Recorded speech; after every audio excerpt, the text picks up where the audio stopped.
Ready? College football is now B1G versus SEC. Down! Hook! If you ain't listening to All Right Bet with me and Andy St. Clair, you're throwing away money. Ready? All Lions fans drinking that Kool-Aid. Super Bowl. Hey, disagree with me or don't. That's how it works. All right, everybody, it's time for another episode of DWMOD. That's Disagree With Me or Don't. I'm your host, Micah Wilson, as always. If you're looking for Andy St. Clair, you know where he's at because you tuned in on Wednesday when we gave you all the college football picks and all the NFL picks on All Right Bet, which we, again, I'm going to bang the drum, have been red hot on. If you didn't check it out this week, you missed the fact that last week I think we gave out like 56 picks between the NFL and college football that weekend, and we hit on like 45 of them. You don't believe me? Go check tape. Go check that out if you want to, man. But you're missing out on free money if you're not listening to All Right Bet on Wednesday nights. But Andy is not in the house, but we'll be here. We'll be here later. We'll be here later for the Big 6 Picks to get his picks in for the week. But this week, we do have a great guest, a great friend of the show, an excellent human being. Now this fella also, we were talking about before, rare air a couple of episodes ago. This gentleman also in some rare air, being a Second City main stage alumni, right? He's done a lot of producing for Bravo Network and things like Andy Cohen's Watch What Happens Live. You may know his wife, the very famous Amy Phillips. She is the queen of the housewives and talk shows, all those shows like that. She's got her own great setup. I'm sure you guys are familiar with her. I don't need to bang her drum. You've also seen Brett on I Think You Should Leave with Tim Robinson. He's been on that show as well, and also had a small part in the critically acclaimed short that you can catch on Amazon Prime.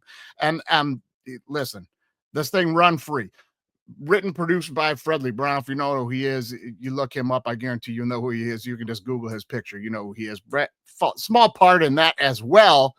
But listen, I digress. Before we go any further, let me just get this guy on screen. Welcome to the show, Brett Guennell. Yeah, thanks, buddy. What an intro. What an intro. Hey, up to every week, the listeners hear the same thing, that people go, man, what an intro. I'm just saying what you've done. I'm not making anything up. You know what I mean? Like, I'm just saying those are your credentials, brother. Enjoy it. Hey, super nice. Super nice, buddy. Oh, man. So how you been, man? It's good to see you. Yeah, you too, bro. It's good to see you. That I haven't heard the Run Free. That's so, that was good. I haven't heard from that in a while, but it's we got a little freeze up there. My small little delve into a racist cop. So it's good stuff. Yeah. Not really my wheelhouse of doing drama, but Fred trusted me, and Tim Robinson as well. We're both in there as cops and stuff. It's not really our wheelhouse of dramatic acting, but we both, I thought the racism was dripping off you with such natural ability. No, I'm kidding. It's my, I guess my Midwest background. In northern Ohio, northern Indiana. Just imitating people that you've seen before in your everyday life. You know what I mean? Of course. Yeah. Well, listen, you guys, you can check that thing out on Amazon Prime. It's great. It's not a very long watch. Like I said, it's a short, but it's really good, man. You guys check that thing out for sure. Now, Brett, we're going to dive into some Cleveland sports. Everybody knows you're a diehard Cleveland fan. Mm-hmm. And there's a lot of crossover this year, I think, between some Detroit and Cleveland sports stories, some mirroring each other, some polar opposites of each other. Mm-hmm. But I think there is a lot in common with the Cleveland and Detroit sports scenes this year. And we will get to that in the show here. But first, I have to reintroduce you with the friend that I know that you love, Gordon Butterfield, Hall of Fame minor league baseball announcer, and he is here with this week's ad for What Just Happened. All right. What just happened? What Just Happened is brought to you by Black Hawk Coffee. Start your day off with Black Hawk Coffee and you'll be flying high and landing right on time. That's Black Hawk Coffee, a Colombian bean company. It's Eddie Wingo's on the coffee run, and bang! Oh my, he biffed it. He had lust in his eyes like the Hulkster. take a look and see what went wrong. Looked like smooth sailing for the shopping mall legend as Tanner Bixby tries to steal this high five, but Teddy wants to take a peek at Tanner's precious cargo. That's a bad idea. He's gonna go down and sploosh. Exxon Valdez is running ashore at the shopping mall parking lot. Black gold everywhere. One more time for the shopping mall legend and the fanboy, and you can see him peek and bang! Oh my, looks like mall security finally gets their white whale. Oh, what just happened? Butterfield. Gordon, man, what? He's always trying to drop stuff about the Hulkster. I think he's got beef with the Hulkster, man. Or he's in love with him. I'm not sure. One or the other. Listen, I prodded him a couple of times and he don't want to talk about it. I think something happened with him and Hulkster on the road back in the 70s somewhere. That's what I think, man. Right before Hulkamania took off. Yeah. He got a little settlement to keep his mouth shut. Yeah, something like that. They were probably sharing a hotel room and Hulk was acting like your cat in the background over there. He's getting busy, man. Yeah, perfect. Hulkster was all over that one, man. Oh boy. All right, well, let's get to this week. Let's get to some quick hits because we have got some baseball to discuss.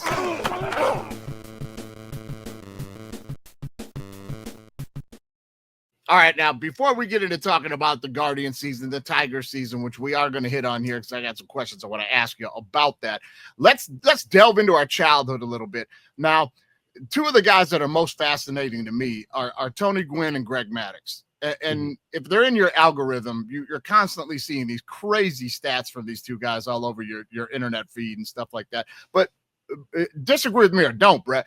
Probably not the first two names out of your mouth when you ask people from our generation the greatest ball players they watched growing up, right?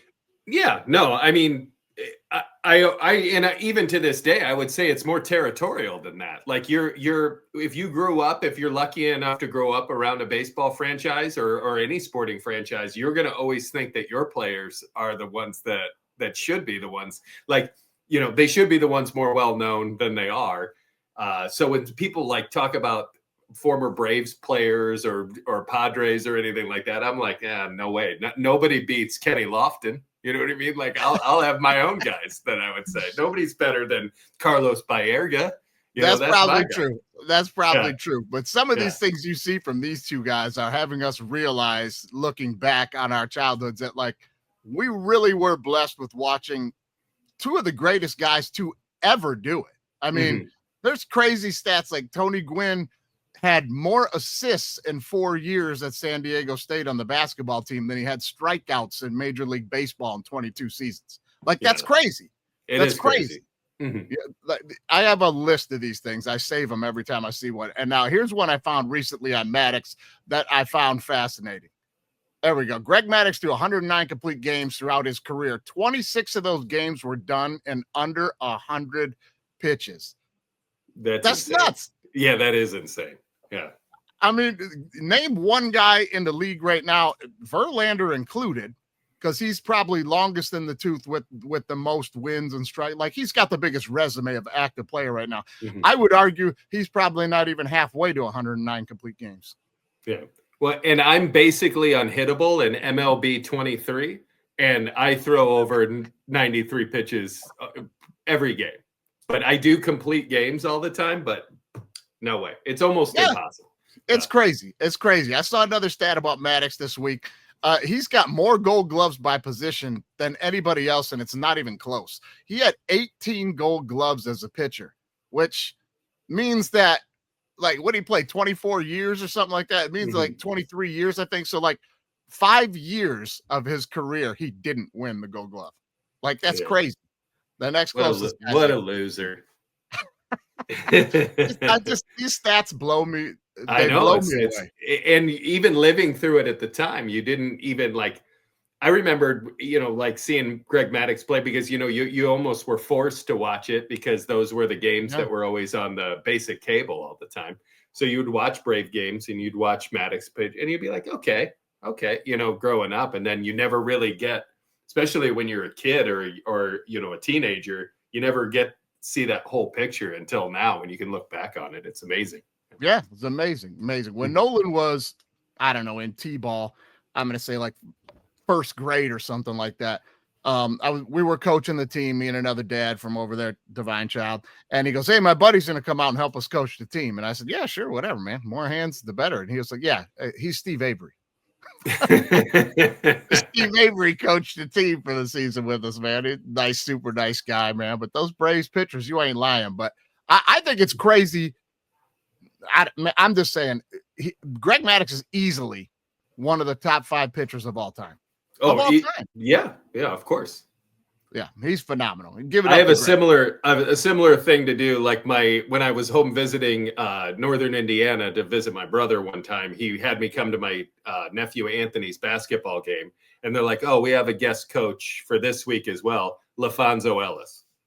Oh, okay. Yeah, I was like, "Oh, that's pretty cool." Yeah, how did everybody's shooting improve that week? It just not very much. Yeah, not very much, but they were all banging the glass. That's for sure. Yeah. That's a good one, man.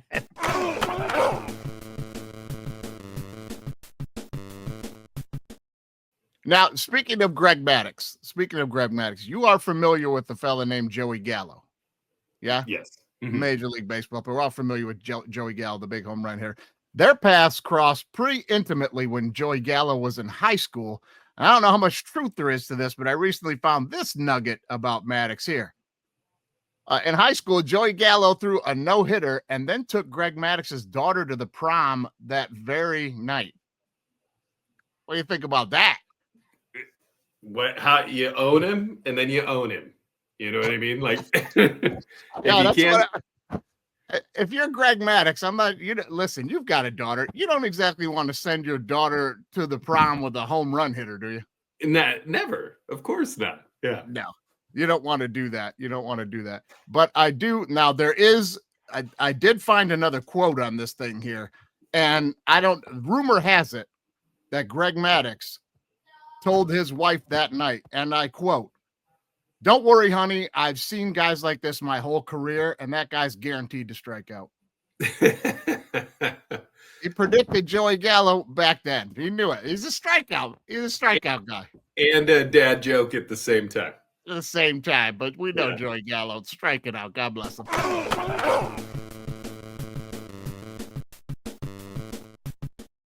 All right, let's dive a little bit into this last baseball season. It was exciting for the both of us, the Tigers and the Guardians.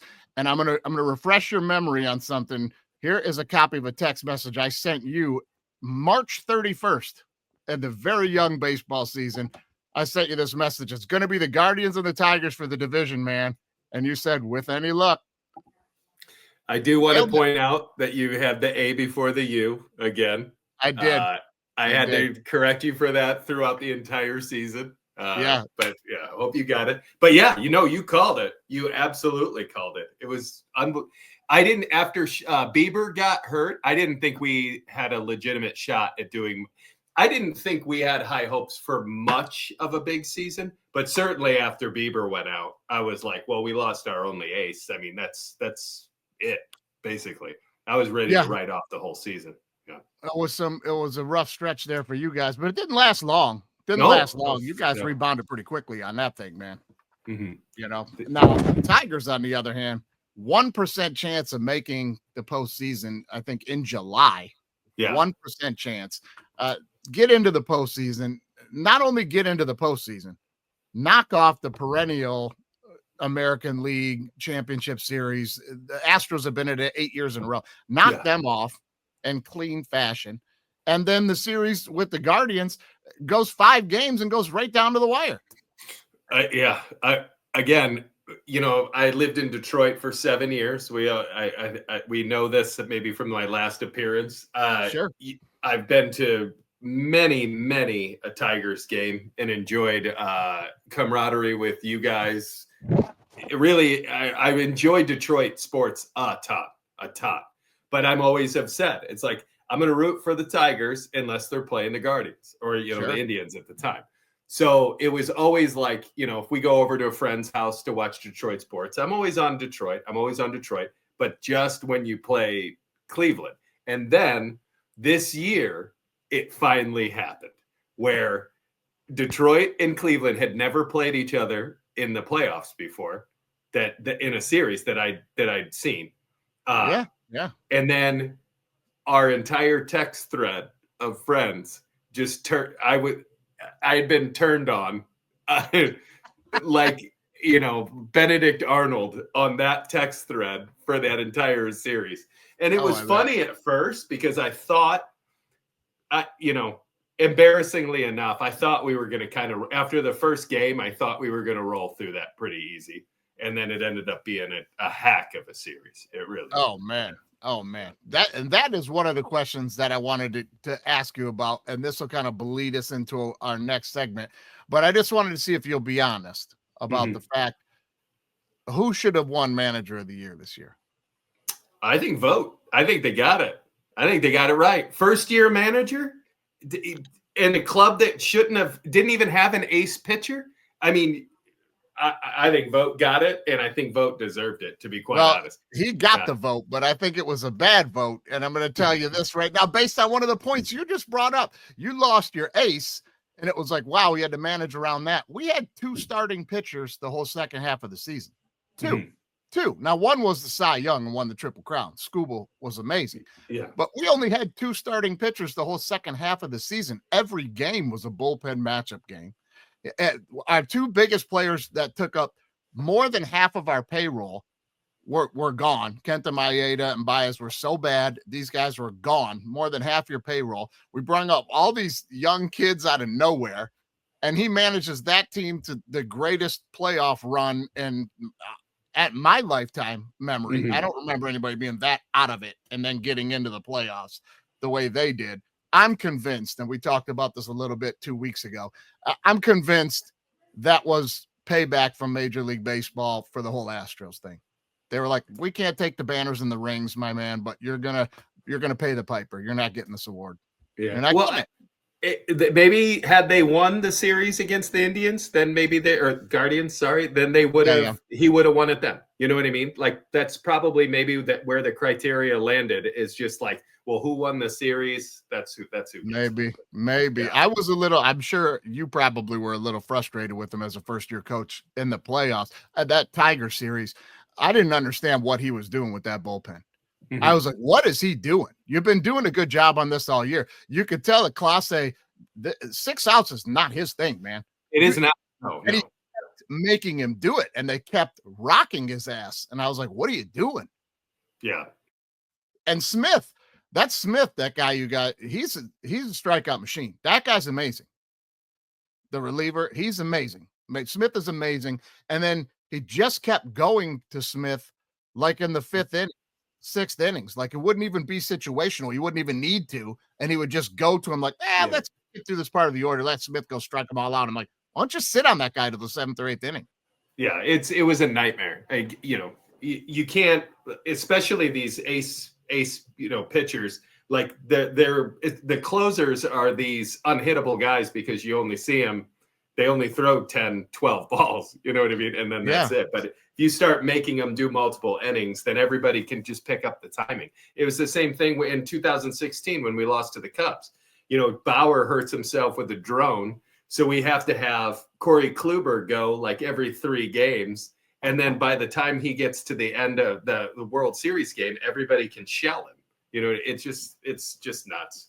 You gotta like spread your pitchers out. You can't do this. Speaking of Bauer, is he gonna be back? He's not gonna be back in Cleveland, I don't think. But I mean, I hope I don't hope. Trevor Bauer. No, he ain't gonna be back in Cleveland, I don't think. But he's gonna be back in Major League Baseball this year. That's what they're saying. Yeah.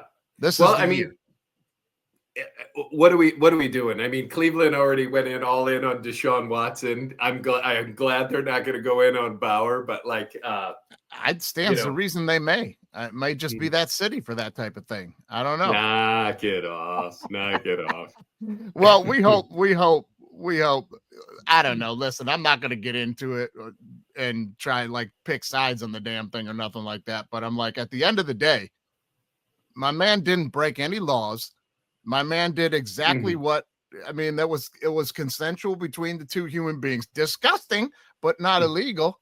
Yeah. You know what I mean? It does make him a piece of shit and a turd, but I don't know, man. to be blackballed for this long. We'll see. We'll see if he comes Yeah. back.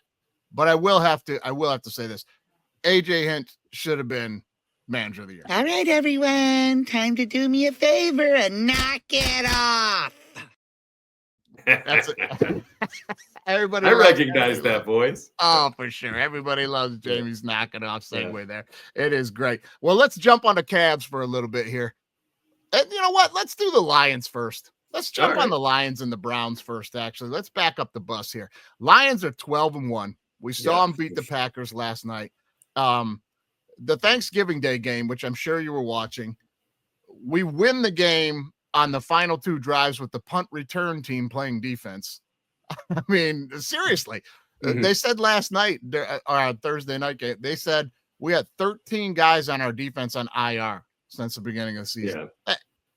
You don't win in the NFL like that, but we are winning in the NFL like that, man. They look good. They look good, yeah? Yeah, these guys will, and you remind me a lot of Dan Campbell. Every time I see him, I'm always reminded of, like, this is like such kismet that this guy is the coach and he acts the way that he does and how long I've known you. I'm like, these two are basically interchangeable at this point. But these guys will run through a brick wall for him, and rightfully so, because you get the mentality that he would do the same for them. You know what I mean? So there's a lot there for the idea of how hard these guys play for him, and again, I feel like is the exact reason why the Browns have had such a disappointing season, is why the Lions have had such a good season, is because their culture, everything that they've put together is worth fighting for right now. And they all are bought in. And even when they're down, they're never out. And they proved that, Thanksgiving, they proved it yesterday. This is, it's really unbelievable to watch and so cool to see how much Detroit has rebounded in just the last few seasons since Campbell's been their coach. It is. I remember really cool. When Campbell got the job and Hard Knocks had just started, and I think we were at Tim's for a party or something, and I remember him asking me, like, what do you think about this new coach, this Dan Campbell? He's biting kneecaps and all that, and he was like, seems like a bit of a fucking goofball. And I was like, nah, I remember telling him then, I said, no, I don't think so, Tim. If you've been watching Hard Knocks, man, if there's one thing that will get sniffed out immediately in the NFL, it is a phony, tough guy goofball. Those guys in that locker room won't respond to a guy like that if he's a phony. And I said, and you see the way these guys are responding to him on Hard Knocks, I think he's the real deal, man. I think he is a genuine dude.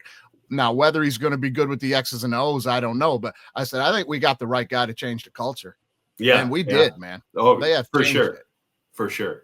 Now, you talk about the Browns, and that's what I was saying earlier. Like, this is the polar opposites. Baseball seasons mirroring each other. This is the polar opposites. And I'd like to get your take, Browns guy. And, I as well, years working down Cleveland and stuff, Browns fan, work with the team on some stuff. I love the Browns. Both of us were very excited a few years back, just like the Lions, that we felt that this was happening at the same time almost. Like Lions and Browns were going to meet in the Super Bowl. You know? I mean, we were watching Baker. It had the Chiefs against the ropes. They got him one drive. The defense got to stop him, and Mahomes is out of the game. And uncalled helmet to helmet. Yeah, because the Chiefs will get all of those calls on their side. And then Chad Henne comes in and goes down the field. But even losing that game, you're feeling like we're right there with the Chiefs, man. Like we're going to be back. And not only does that not happen, but then Baker's not back. Then the whole Watson thing happens, and they bring that clown in, and it's like this whole thing is unraveled. And then just last year, you got the Coach of the Year, and if you feel like you're right back in it, and then Watson rears his ugly head again, and this thing has just destroyed him. Well, okay, so this is great. I'm actually, I'm glad you've given me some way to express this by having me on your show. So sure. Baker's doing great in Tampa Bay. He's doing great. And I couldn't be happier for him that he is. I wished things had worked out for him in Cleveland, but he was a different person in Cleveland than he is now. And we weren't the only team that got rid of him. I mean, you could put this on the Rams. You could put this on Carolina. Like, he was all the cockiness and none of the patience and skill that he has right now. He hurt himself physically and mentally in Cleveland by refusing to sit out after he hurt his shoulder. And once that refusal to sit, because he wanted the max contract for to come out of his rookie deal, but he wasn't playing to earn it. So if the choice is between giving him a max contract out of his rookie deal or getting rid of him, I don't see how the Browns had any other choice in the matter, because he hurt himself. Nobody knew whether that shoulder was going to bounce back. He was way cockier than what his talent level was. And it took him a few seasons to mature. And now that he's mature and Tampa gave him the money that he wants, he has a home there and he's balling out. I wish he would have done that in Northeast Ohio. I wish he would have, but he was a different player then. And he needed to go through everything that he went through in order to be who he is today. So every sports writer says like, oh, Browns gave up on this guy. Browns gave up. No, he was a different player. Anybody and other teams did give up on him. Yeah, that's fair enough. He made it into what he's doing today. Yeah. I think that's a fair enough statement. And, hey, Cleveland does have some stories about guys coming back and taking teams to championships. You know what I mean? That's a Cleveland through line. You've seen it happen in other sports in Cleveland. But I will say this I understand moving on from Baker. And at that time, I was like, all right, if that's what you want to do as a franchise, I could understand that. But moving on from him is mutually exclusive from turning around and then giving that money to Watson. And I'm not just saying in retrospect because it hasn't worked out with Watson. I'm saying if your move as a franchise is we're moving on from this guy because we don't want to give him the huge contract he's due right now, we're gonna set back and re-go at this position because we're good everywhere else. You don't then turn around and hand a contract twice as big to somebody else. If you're off of contract, you're off of contract. And then you overpaid for a guy that, quite frankly, had everything going against him. It was the worst move ever, I thought, at the time. Well, the thing with the Haslams is that they're not afraid to spend money, but he should spend money when people that know what they're doing are telling him to spend the money. I think, and I will take this to my grave, I think Haslams went all in on Deshaun Watson once he was available. I think they forced Barry to get him. I don't think Stefanski was allowed to bench him. I don't think Stefanski was allowed to do much of anything to him. That is what was losing the locker room. I think the directive from the ownership was that this is Deshaun Watson's team. He can do whatever he wants. And nobody wanted to play for him. Nobody wanted to play with him. Nobody wanted to block for him. Nobody wanted to catch for him. And nobody wanted to run for him. So there you go. You sandbag your team to protect this investment that ruined your team for the next 5 years. And nobody else in the league was going to give that guy that kind of money or hand over any kind of picks like that. For everybody in the league, GMs were like, no, you're looking to get rid of him. We're not going to be fleeced for it. And then the Browns walked into the room and they were like, had some other big offers. Cleveland was not the only team that offered him big money. They were not the only team that was interested, but they were way over the top with it. They were the only team that offered him guaranteed money, but there were at least two other teams that offered him a similar amount of money, just not guaranteed. Yeah. I don't know, analogy I like to use. What everybody says, you're like, oh, everybody was in on him and wanted a piece of him. I'm like, yeah, and everybody in Hollywood wanted to bang Angelina Jolie, but Billy Bob Thornton and Brad Pitt found out really quickly it wasn't worth the money, and it takes years to recover. I'm telling you that, right? That's the Browns. That's what happened to them, man. It was just bad. It was just bad. I don't know if they can even get it fixed. All right, everyone, time to do me a favor and knock it off. All right, let's jump on the Cavs. Best team in the NBA right now. You can't argue that. What are they, 20-3 right now? 20-3. Yeah. 20-3. What do you like about this team, man? You watch them every night. Yeah, I was explaining this to Tim at Thanksgiving, where like this has been my team my whole life. This team now reminds me more of like the '90s Cavs, when it was, you know, Mark Price and Ron Harper and Brad Doherty and Larry Nance, and like it was a team. Everybody role played. It was like, you know, to put it into your wheelhouse, it was like those early Pistons teams where like there's not one player that you could substitute out and have that same quality on the court.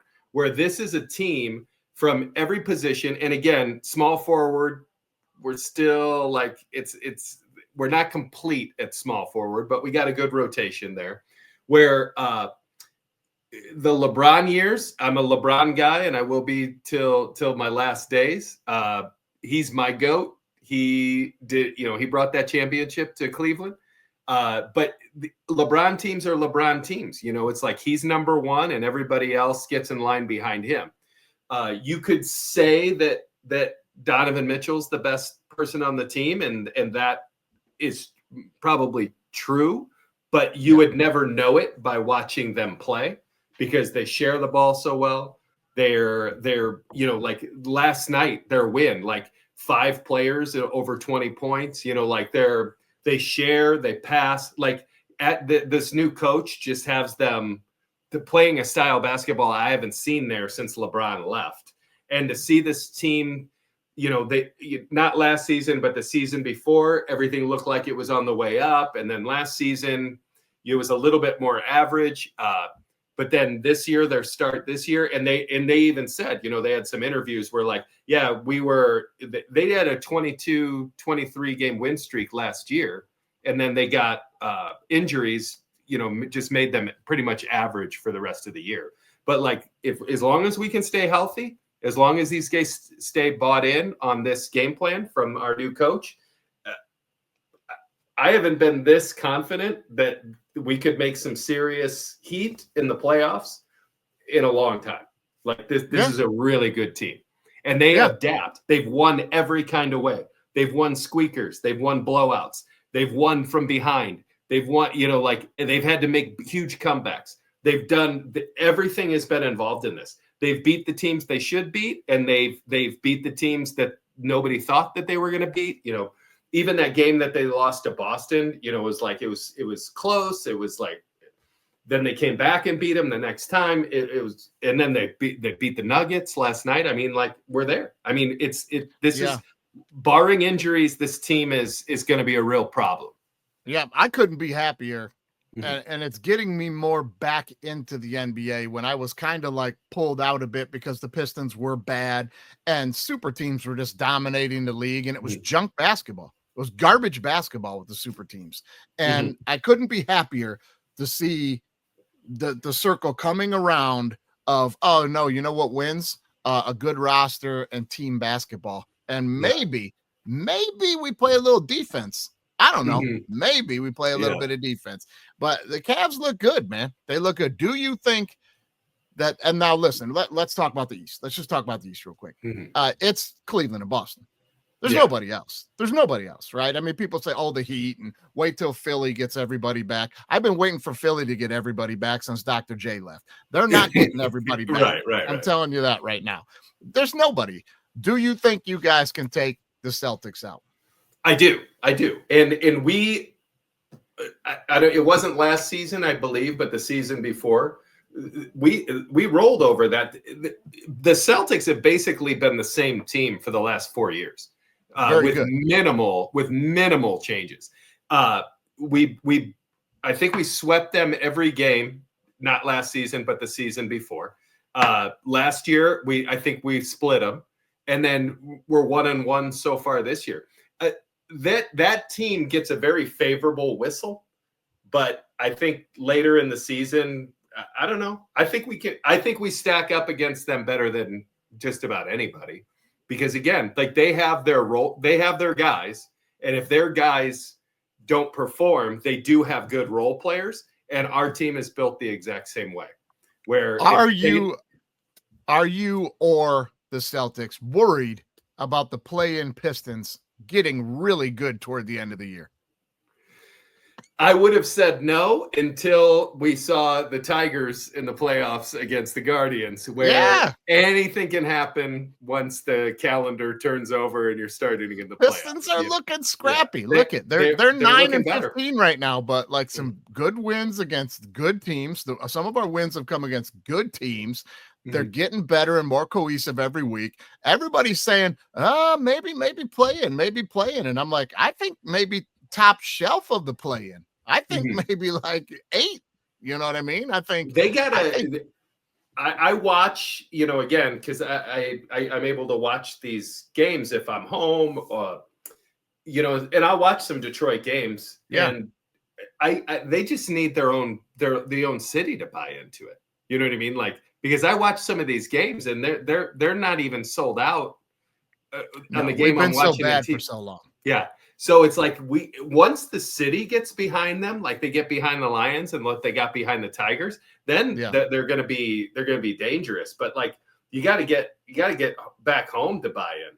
You know what I mean? Once they buy in, then the team can have that energy coming out. Because I will say that because even Cleveland, when they're at their worst, everybody still comes to the games. You know what I mean? Like that.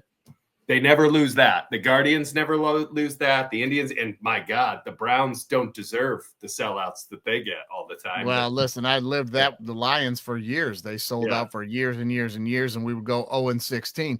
But as far as the Pistons are concerned, though, this is a team.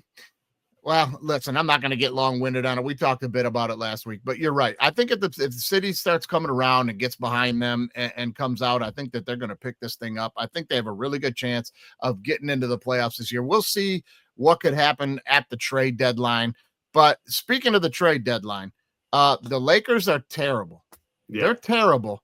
They're terrible. Yeah. Common. And it's already, listen, the rumor mill is already flying. And if Cleveland's going to beat Boston, here we go. Here we go. It's LeBron. I'm coming home graphic on the screen for the listeners who are not watching. Here it comes. LeBron's going to want to weasel his way back to Cleveland, try to win another championship, and your team is going to be dismantled at the break, and then it's going to go in the playoffs. I thought last year that was going to happen. I thought that once LeBron's a smart basketball guy. He knows the trends. He knows what's going on. He knows his team's bad. And then he knows that this team is the Cavs are on an upswing. I thought maybe last year he would have before he signed that extension to stay back in LA, I thought he would be like, well, let's just see what the Cavs could offer. He had to do that though. He had to do that for Bronny. Yeah, well, yeah, to do that. Now Bronny's on the South Bay Lakers, so I don't know. So, listen, when LeBron comes at the deadline and Bronny comes with him, and your 15th guy in the bench is out of work because Bronny's got his spot, we're gonna see what this does to the locker room. Mm-hmm. Oh yeah. Well, I would say that any other year, I would have been like, bring him home. But this year, I'm like, no. We don't need it all up. We don't need it. Yeah. No. Do I want to see him retire in a Cavs jersey though? Yes, I do. I would. That'll probably happen, but not this year. All right, everyone. Time to do me a favor and knock it off. No more coming home talk. Knock it off. Yeah. All right, let's jump to this last bit, this little bit of professional wrestling really quickly for the wrestling heads out there. Friend of the show, Ryan Nemeth. You guys may know him as the Hollywood Hunk, but you guys are familiar with Ryan and the beef that he had with CM Punk at AEW, blah, blah, blah, blah, blah, that whole thing. Now, this thing has resurfaced because of this. Some dirt sheet that per Fightful, they're saying that Ryan, that was a little quick. I'll put it up here again for you guys. Ryan Nemeth was, they're claiming Ryan Nemeth was ordered by AEW to take the shots at CM Punk and come after him. And that led to the whole unraveling of him at AEW, and he left. And we all know the shitty things that Punk was doing at the time, showing up to arenas. Guys had flown into town to wrestle, and if he didn't like them, they weren't even allowed into the arena, stopped by security. had already, closed out their weekends to be there to work and get paid, and they'd be turned away at the door and sent home and couldn't work because that baby was calling all the shots. Mhm. Listen, I'm interested to see your take on this whole thing resurfacing and the claims that Nemeth was ordered to take the shots at Punk, and Punk is exonerated and he had no wrongdoing. This guy's been an asshole from minute one in wrestling. Yeah. Well, I'm going to probably, I agree with you, but then I also agree that I know Ryan very well, but I have never talked to him about this specific Neither have thing. I. So Neither have I. everything that I'm going to say is just my own opinion. Nothing of it is backed up by actual knowledge of the situation. Good disclaimer. I have not spoken with him either. Thank you. Do I believe that AEW would have asked him to do that? I do. I do believe that they would have done that. Well, I do believe. Right, but doesn't that, because it only makes sense. He was the heel at the time. He was the Hollywood hunk heel. He should have been trying to get heat with Punk, and then they get something going. Like, that's wrestling. So for Punk to have taken that personal at the time, for him calling him soft, like, that's classic heel stuff, telling him he's soft and whatever. Yeah. For Punk to take that personally and then get him blackballed and blackball anybody that's coming near him, and then to shut the whole locker rooms down and all, like, that's just baby wanting to be in control. I think too, and again, I won't completely let AEW off the hook either. I think that the locker room sort of the AEW is run by a wrestling fan, but not necessarily a good wrestling promoter. Sure. And I think that the frustration level of the more veteran talent there is catching up with that business, because obviously we had a lot of friends that went into AEW and still have friends that are in it now. I want nothing but success for that company, but it feels like it's dropping off month after month. It's dropping off. And it's because there's no real focus for it. Like, I used to just be like really excited that there was another top tier wrestling promotion that could at least drive WWE to do better, which I don't think that they're doing either. But like, no. AEW just sort of like the cart is before the horse now. They have they don't even know what they're focused on. So it's just scattershot. And here's the thing I think that would have upset Punk the most. And I'm not making excuses for him either. But if you're just scattershotting ideas all the time, where like just a shotgun blast of like, hey, guy on the roster that's not main event level, like Nemeth, he would perfectly admit he wasn't on main event level. But if they're like telling that guy to like fire at the bow of their top superstar, then I could see if Punk wasn't in on that meeting of where he would take that to be like, why is this guy coming at me? I'm supposed to be working with MJF or this other person, and I've got guys lower down on the roster feeling like they're okay with just taking shots at me, where in WWE, stuff like that would never happen, because all of that stuff would have to go through Vince, and Vince wouldn't allow it probably. And Vince is obviously, again, a further disclaimer, Vince is no angel either. I'm glad everything turned out. He's no longer. I heard that recently. Yeah.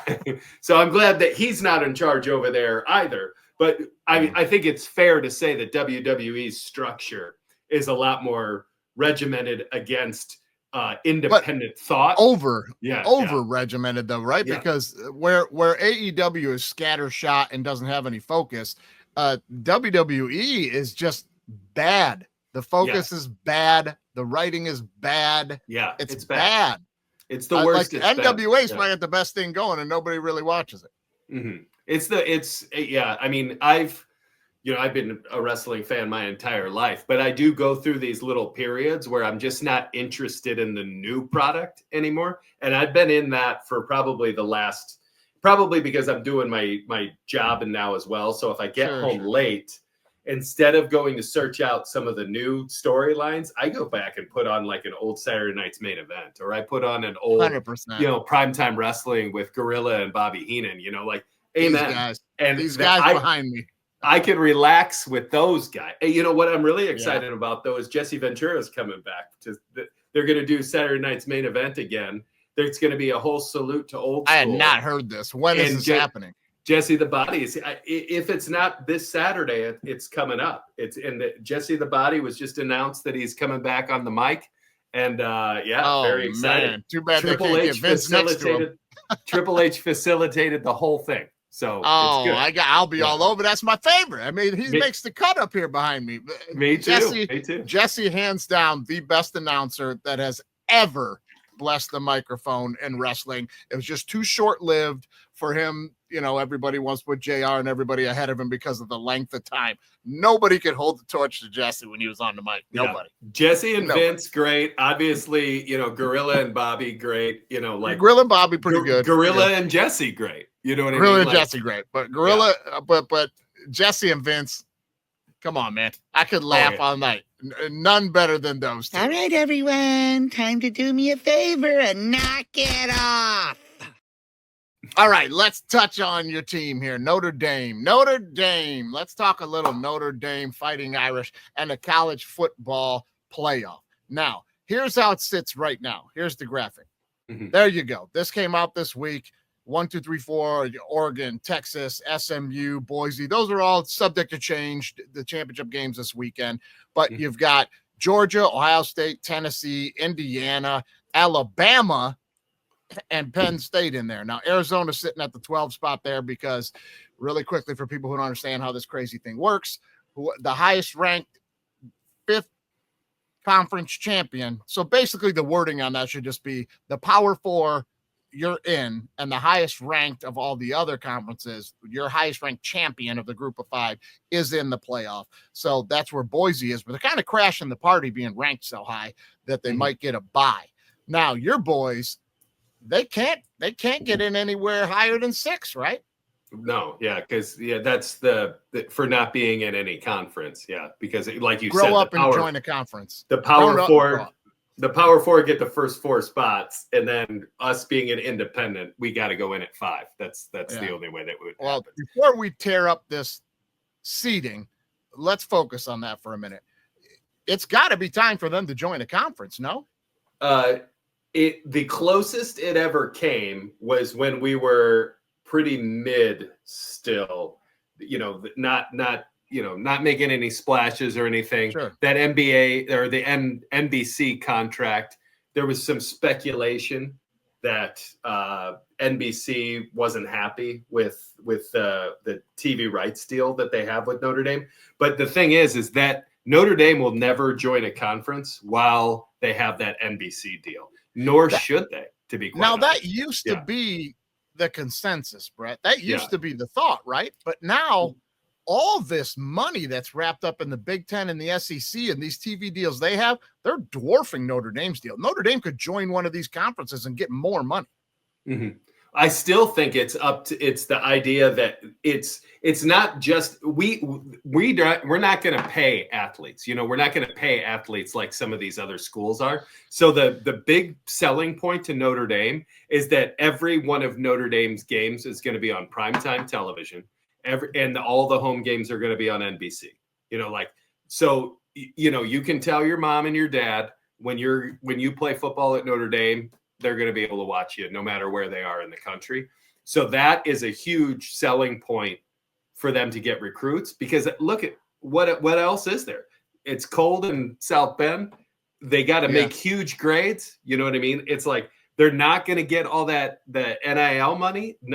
They have got the thing that they got to get is the education, prime time, and being part of Notre Dame football. Do you ever listen to the Pivot podcast? I have not, no. Listen, you need to listen to this one. I'm gonna tip you off to this one as a Notre Dame fan. Listen to the Justin Tuck episode. Mm-hmm. He lays it out like you've never heard anybody say it really publicly, why Notre Dame's the choice. Mm-hmm. And he's like, from minute 1, when I was on campus, you're in the family, and I'm in class with these people who are now that come from these affluent families, these very smart families. And the people that I was sitting in a classroom with were going to wind up being the people that are running these major companies and corporations and the country and stuff. By the time I'm done playing in the NFL, these were the people that were going to be everything. And he was like, it was all about the exposure. Like you were saying, the education, the exposure to these people, being in this family, the connections I had when football was over. And now he's like some kind of big time day trader or investor, hedge fund guy or something.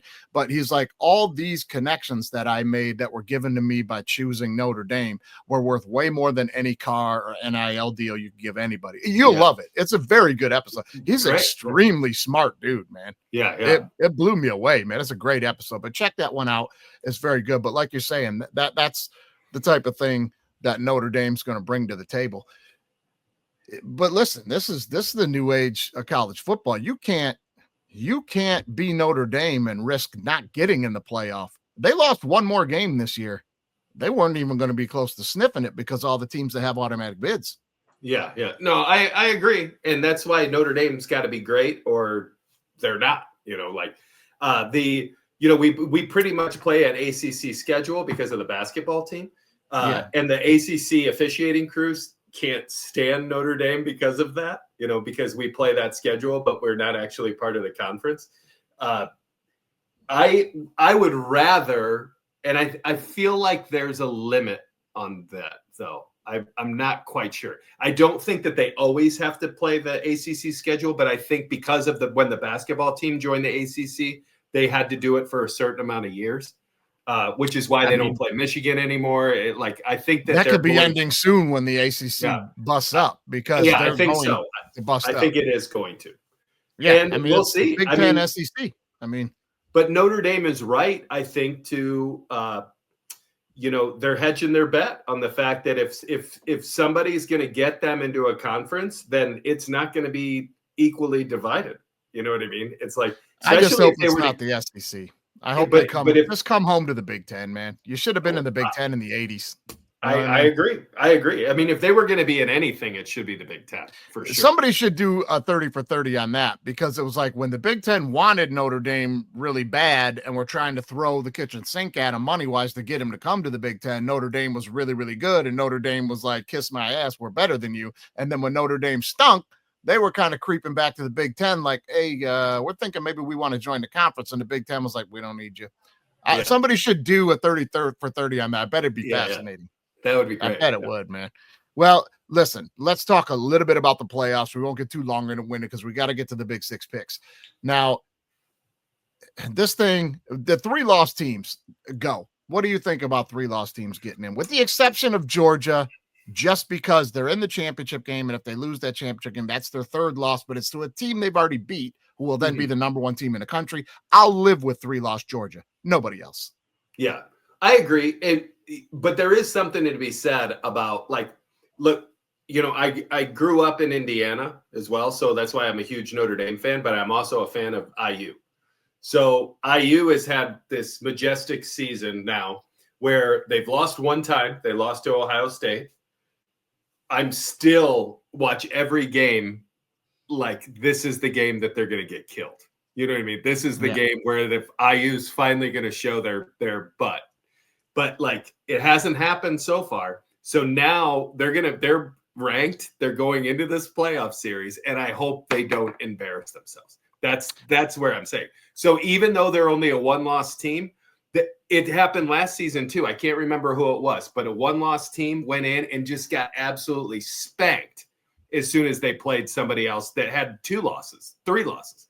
Last year, the Florida State team that was undefeated. I'm glad you brought this up because I know exactly what you're saying here. And this is where the politics of this whole gross bullshit is going to come into play because it happened last year. Florida State get told you're not in and they're undefeated, right? So every kid on their team either jumps in the portal or is heading to the NFL and says, I'm not playing in the game. They know that this team's playing with 3rd stringers up and down. And they send them to get slaughtered to Georgia, the other team that didn't get into play. They do this shit. So I will guarantee you the powers that be are going to try to protect the SEC. They don't want teams from the Big Ten who played an easier schedule getting into this playoff and getting a higher seed with 1 loss. They're going to serve Indiana up to like Georgia or Texas to get hammered and then go, see, that's what they're going to do. Yeah. So I hope for the best. I expect the worst. But yeah, sometimes I agree. I mean, you can have one loss, you can have 0 losses and still not be, because it's all that strength of schedule stuff. And like, Army then could win their conference championship this weekend and beat Navy next weekend and wind up 12-1, and they're not going to be in the playoff. And it's like, okay.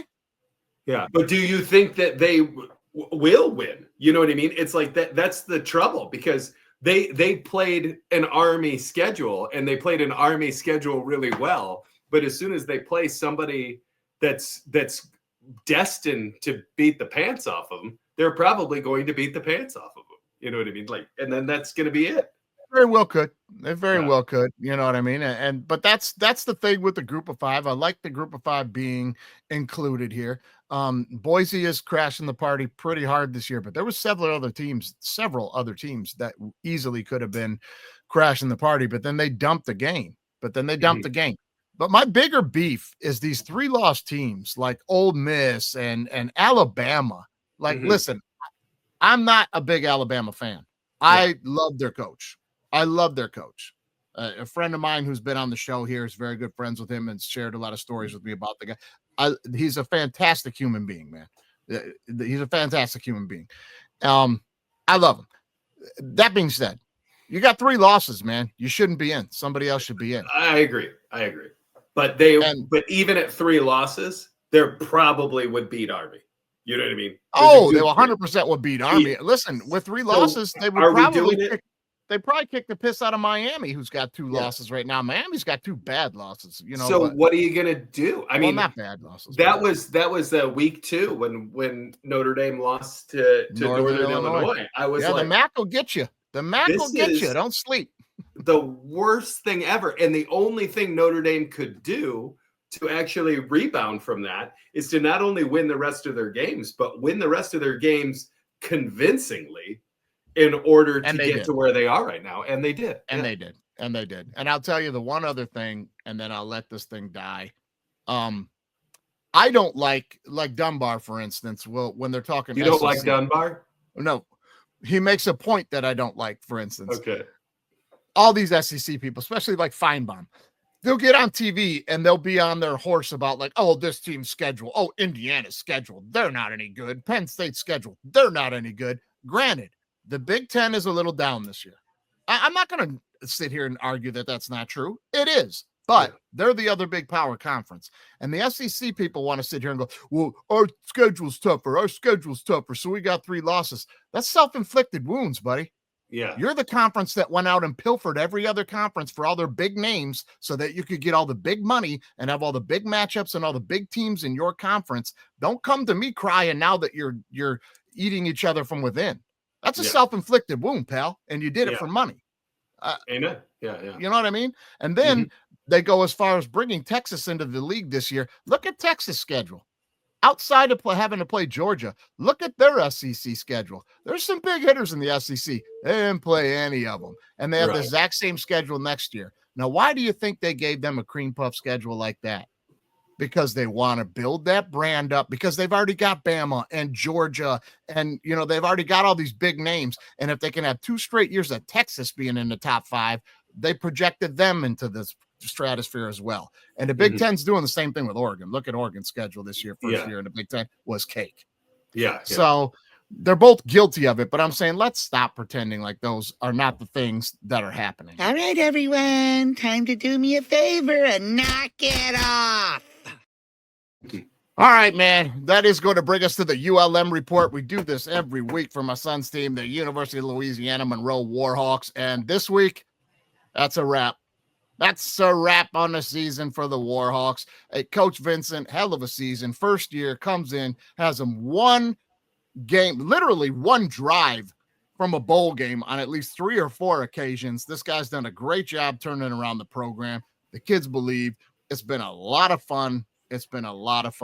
They gave ULL the best they could this week. They tried to knock off Arkansas State last week. They just couldn't get to that bowl game, but maybe next year they will. Just a few memories from the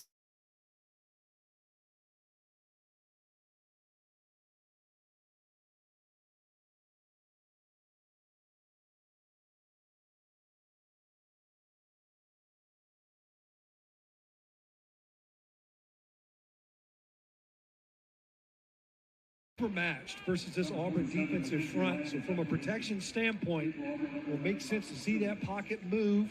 And as you mentioned, to the left. Mackenzie Ryan will punt, the freshman from Australia. It's a short kick. It's fielded by Malcolm Simmons, and Simmons crosses.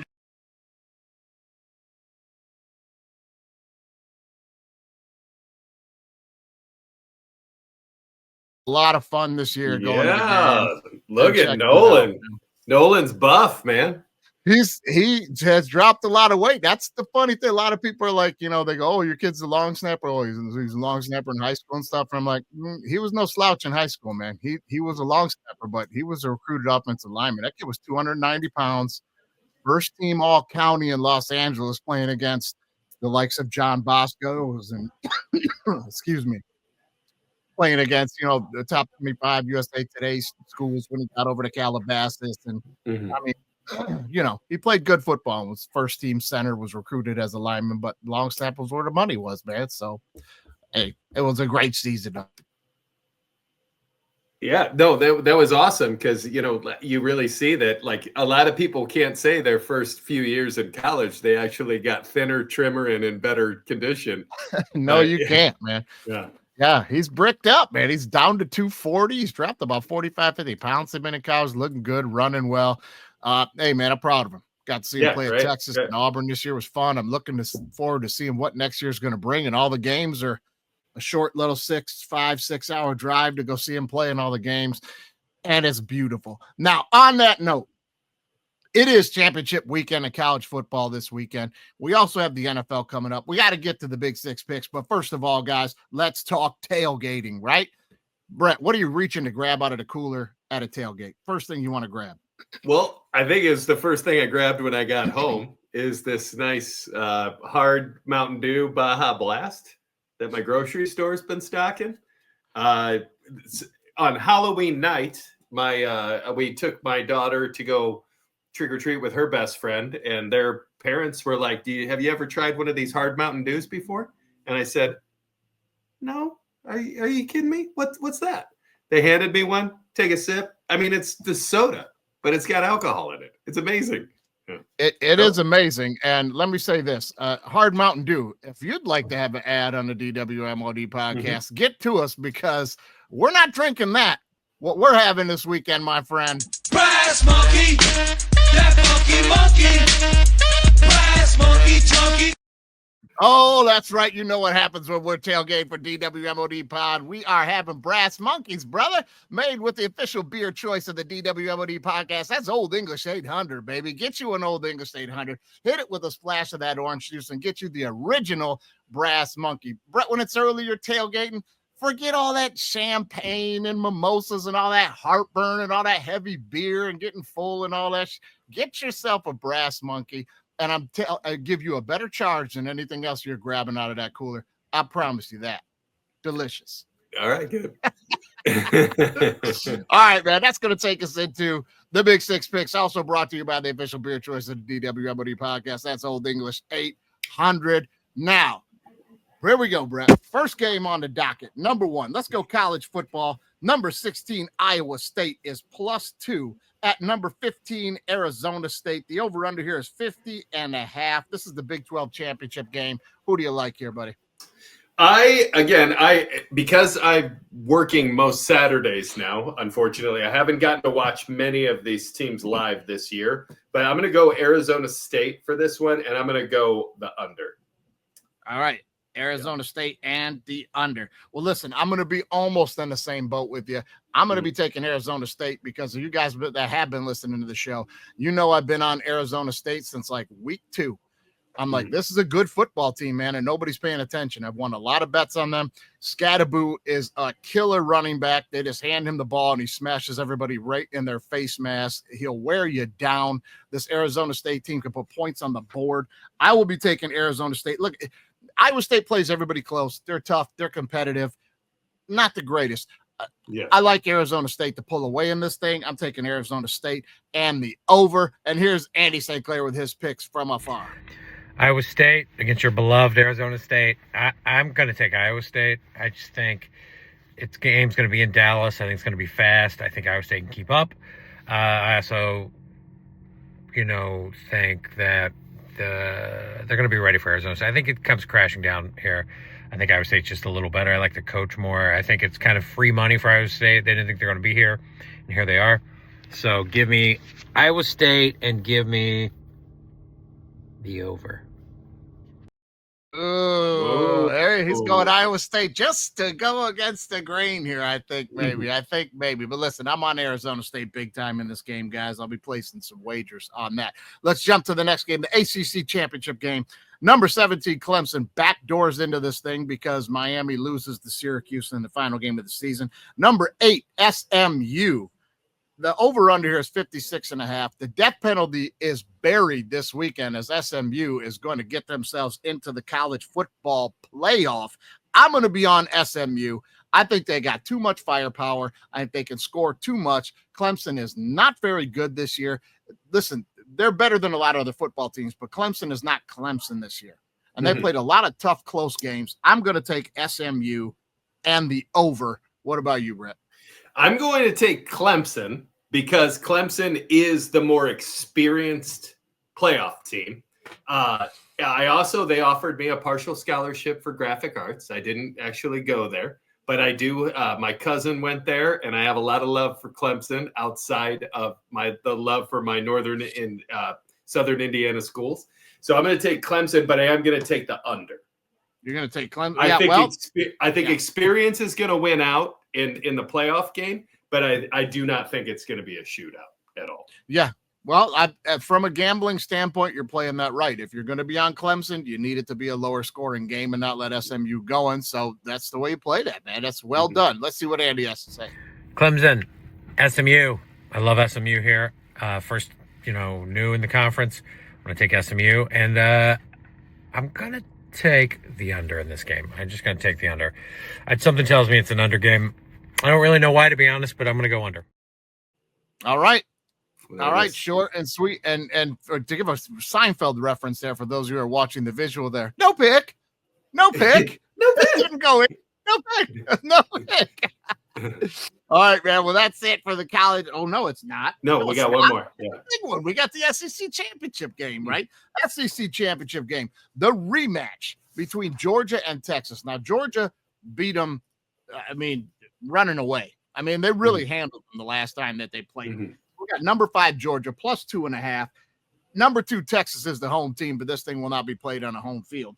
And the over-under here is 49.5. Brett, who do you like in this juggernaut match? Well, it's hard to beat somebody twice, even if they handled them the first time. So I'm taking Texas, and I'm going to still take the under because I feel like once you get into these playoff games, you get into those nerves, you get into this game's going to be won in the trenches, and I think it's going to be Texas and the under. All right. Okay, fair enough. I'm going to tell you. Well, I'll let Andy go first this time. So let's go with Texas, Georgia. I'm going to take Texas plus minus 2.5, minus 3. And I'm going to take the over in this game. I just think it's going to be a lot of points, and I think Texas is going to get on them. And even if Georgia scores 20, Texas is going to score 40. So give me the Longhorns' revenge game. Ooh, he thinks Texas in a blowout. Yeah, wow. He's thinking Texas in a blowout. Well, I'll tell you what. I am going to be against the both of you. I'm going to go against the grain here. And just so you guys know, I'm not just doing that for contest's sake, changing my picks based on everybody. I've got them written down. I don't cheat. Yeah. I'm going to be on Georgia here, right? Because I had a chance to see Texas play live against ULM. And, yeah, they whipped the shit out of us down the stretch as they should have. But it was all big plays. They scored all their points getting over the top on us. And I'm telling you, as much as that defensive front for Texas has been heralded all draft picks, and they've had some good games in the SEC up front, I watched them struggle against ULM on the goal line, take 2 and 3 shots to get in. I watched them struggle on third downs, and that was earlier in the season. But I'm just saying, I've seen these guys play down. And the last time they played Georgia, I saw Georgia own them up front. And I just think Georgia does that again and wins the game. I'm going to be on Georgia, but I'm going to be with you, and I'll be on the under. I'll be on the under in that. All right, so let's jump to the NFL.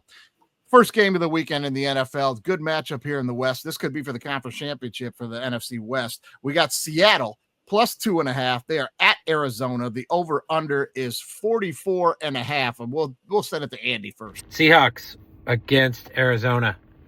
It's under a field goal for the contest, so I'm taking Arizona. And I'm also going to take the under. Arizona shuts down wide receivers, and I think that's an important part of Seattle's game. I also don't think Seattle can run the ball that well.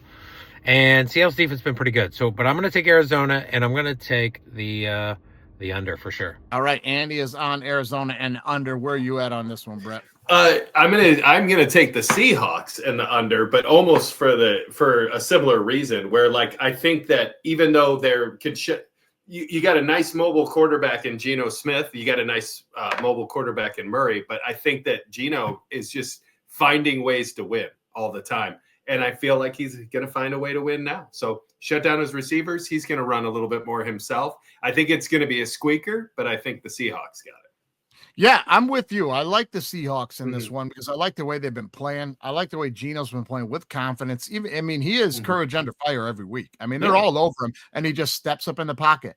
He's not trying to escape and run out and extend the play like some other guys do. He steps up and delivers the football, man. Yeah. I really like the way Geno's been playing, and everybody that listens to the show knows this is the time of the year where I'm fading Kyler Murray every time. Fading Kyler Murray toward the end of the year because, listen, he ain't a big boy, and the NFL can wear you down, and it's documented in the contract they offered him. They really don't give a shit too much. He's more concerned with video games and things. I'm not a big fan of Kyler Murray's. I'm going to be on Seattle here, and I'm going to be on the over. All right, let's jump to our next one. Yeah, I'm going to take the over. I think there's going to be some points scored in this one. Both these teams could get going. Let's jump to our next games. Bills -5 at the Rams, over under 48.5. Rams in a must-win game here, Brett. What do you think? I go Bills because they're marching. They're marching now to get to a playoffs. I think that they've had to play in their snow for the last couple of games. They're ready to play in a dome. They're ready to play in the warmth. Who better to have a shootout with than Stafford? I think this is going to be a really high scoring game. And I think the Bills come out on top. So it's Bills and the over for me. I'm right with you. Identical. Give me the Bills. Give me the over. One of the guys on screen right now has a ticket on the Lions to win the Super Bowl and the Bills to win the Super Bowl. I think that this is the year of the Bills to come out of the AFC for sure. I love them. I love the way they've been playing. They finally got rid of the cancer in the locker room, and it shows. This team, a team of destiny. I feel bad for Stafford and the Rams because they're really talented offense, but they're not getting a lot of help, and the injury bug has bit them. But Stafford can get you. Stafford can get you in the fourth quarter, man. So we'll have to watch this one closely. It's but I'll be on Bills. Yeah, I think so. Bills in the over. What do you? Bills -5 at the Rams. Yikes. That's a lot of points. Look, what we know about the Rams is they lose to good teams. The Bills are a good team. So I'm going to take the Bills money line in this game, but I am going to take the 5. Just give me the 5. If this goes down, I'll probably more take the Bills. It gets to 3.5. But right now at 5, give me the Rams for some reason. And give me the over in that game. Yeah, okay. Rams in the over. Andy going with all the dogs this weekend. He likes the points. He likes the dogs. Final game of the week here. Final game of the week, Brett. We got the Bolts from Los Angeles. They're +3.5 at Kansas City. You got the hook there. 42.5 on the over under. What do you think? I think that the Chiefs have been rightfully exposed this year for being a pretty upper mid team that's getting a lot of help from the NFL to have their record where it is. I think that they got extremely called out for that last week. I think this game's going to be a lot closer officiated. I don't think they're going to be able to get away with giving these phantom great calls to the Chiefs. I think the Bolts take them down. I'm going to take the over, and I'm going to take the Chargers. All right, Chargers and the over. And they're going to hand KC a loss. Last week had me sick. The Raiders were 13.5-point dogs. I put money on them to win the game outright, which pays really well. And at the end of the game, all they got to do is snap that ball and kick that field goal. And that snap, why did that center snap that ball? I'm watching the game and I'm going, oh, I'm going to win this bet. I'm going to win a lot of money here, man. And then he snapped that ball and I'm like, what the fuck? What the fuck is happening? What is happening? Yeah. Oh man, but I'm with you. This is Yeah. going to be the week the Chiefs will get caught. Now, listen, at 3.5, the Chiefs don't blow anybody out. This is going to be a field goal game. So if you're going to give me the Bolts and 3.5, I'm going to take it, but I'm going to be on the under because the Chiefs are on the under every single week. They don't score like they used to, and they got a good defense. It's always the under. Andy, what do you think? Chargers, Chiefs, Chargers plus 3.5 at Kansas City. I'm going to change it up here. I'm going to take the Chiefs minus 3.5. I can win by a touchdown. I just don't think the Chargers can run the ball, and they couldn't on Kansas City regardless, but they can't run without Dobbins, and now the Chiefs can just focus on the pass. So I think the Chargers are in for a long day personally. So I'm going to take Kansas City, and, I always take the under, so just give me the under. I kind of want to take the over, but give me the under. Stick with my plans. Homer. Homer, call yeah, right there. of course. I think I'm gonna take the Chiefs. Straight up Homer call. Listen, I don't think that there is any secret in the fact that Andy is taking all the dogs and going against the grain all week here, because here is the standing so far through 13 weeks of 6 picks every week. I'm in first place at 42-30. -5 on the over-under. The over-under is just used as the tiebreaker. So I'm in first at 42-30. Andy is in second at 36-36. The guest pickers are a collective 33-39. I think he's trying to cover some ground and get back in this thing. Now, Brett, I will tell you the pressure is on you a little bit. A little bit. There are 2 sets of bets on this show that we hand out regularly that are paying really well. Every week, the college football moneyline dogs will take an underdog to win outright. And I don't have it in front of me right here, but I think we're something like 30-19 or something, like winning money. The other one, the guest pickers collectively on this show are plus 15 on the over-unders. Wow. That's 6 games every week for 13 weeks, and they are plus 15 on the over-unders. Dude, that's money. That's money. So you're on the hook to keep that thing going, brother. Nah, you'll do fine. You'll do fine. Peacock did all right. You'll be able to handle it. Oh, man. Peacock did all right. Yeah, you got it. You got it. All right, man. Well, listen, I know we went a little bit over here, but it was a good time catching up with you. A good time talking with you. I appreciate you coming on, brother. Oh, my God. Yeah, it's fantastic. Thank you so much, man. So good to see you. Well, listen, toward the end of the NBA season, we got to get you on and get a little Cleveland stuff going. I know you got a heart out. You got something to get to, my man. So I tell you what, I love you, brother. We'll see you next time. Love you, Mikey. Thanks, pal. Ready?